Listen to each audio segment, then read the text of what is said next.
Hai, Assalamualaikum warahmatullahi wabarakatuh. Selamat datang kembali teman-teman sekalian di channel Pembelajar TV. Dan kita masih melanjutkan pembahasan kita tentang ilmu tentang membuat sebuah website. Nah, beberapa waktu yang lalu kita sudah belajar kalau tidak di beberapa waktu yang lalu kita sudah belajar tentang bagaimana sebuah klien itu berinteraksi dengan server. Nah, ini adalah pola komunikasi ketika kita membuka sebuah website. Oke, untuk kali ini apa yang akan kita pelajari? Yang akan kita pelajari, wait, sebentar, saya naikkan dulu nih. Nah, ini dia. Topik kita hari ini adalah memahami struktur dasar dari sebuah website ya. Ini adalah masih kita membahas tentang pemahaman dulu tentang sebuah website. Kita belum masuk ke bagian pemrograman. Nah, hari ini kita akan memahami terlebih dahulu struktur dari sebuah website itu seperti apa sebenarnya. Nah, oke, kita masuk ya. Jadi, teman-teman sekalian, sebuah website yang kita buka setiap harinya sebenarnya adalah sebuah halaman yang di dalamnya itu ternyata kompleks. Tidak hanya satu bahasa pemrograman yang dilibatkan, tapi lebih dari satu. Seperti itu. Jadi, apa saja yang terlibat di dalam sebuah website tersebut? Kita cek ya. Nah, oke, ini adalah beberapa hal yang terlibat di dalam sebuah website, termasuk ketika teman-teman membuka sebuah website. Apapun sekarang jenis sebuah website itu minimal itu mengandung tiga hal ini. Nah, kalau kita analogikan teman-teman, jadi sebuah website itu kalau kita analogikan dengan tubuh kita akan terdiri dari tiga bagian. Pertama itu adalah skeleton atau kerangkanya. Ini yang gambar yang paling kiri itu skeletonnya atau kerangka dari tubuh kita. Kemudian setelah kerangka itu ada yang melapisinya.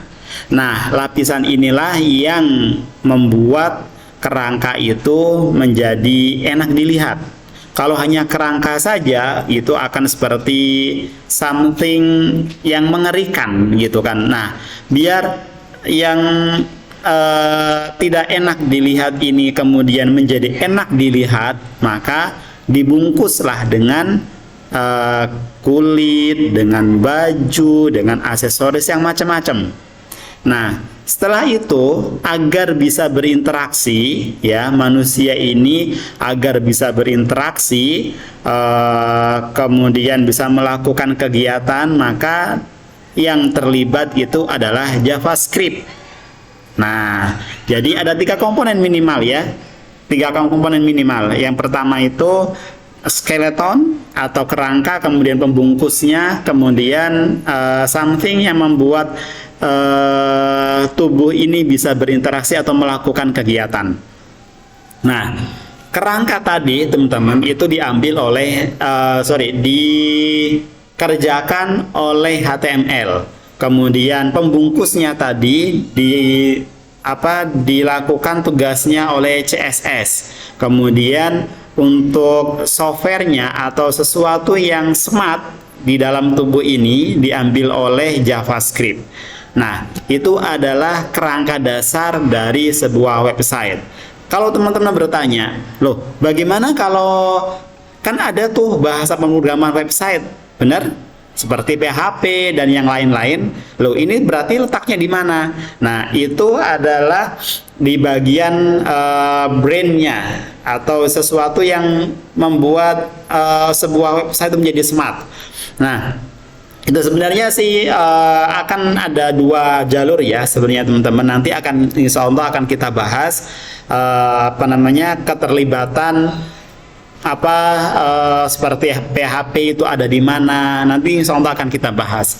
Nah, ini adalah struktur dasarnya dulu teman-teman. Jadi sebuah website itu minimal terdiri dari 3 bagian, HTML, CSS, dan JavaScript. Oke, itu dulu difahami ya. Dan oke, itu dulu kita bahas. Jadi hari ini kita mendapatkan ilmu baru tentang kerangka sebuah website. Saya ulangi, kerangka sebuah website itu ada 3. Pertama, dari kerangkanya itu sendiri, kemudian dibungkus dengan something yang menarik, kemudian apa namanya ada sentuhan smartnya. Kerangkanya HTML, pembungkusnya CSS, kemudian agar website ini menjadi website yang smart ada JavaScript di sana. Oke, itu dulu teman-teman pahami. Terima kasih sudah mampir di channel Pembelajar dan semoga ilmu ini bisa bermanfaat. Assalamualaikum warahmatullahi wabarakatuh. Kita bertemu di video berikutnya. Bye.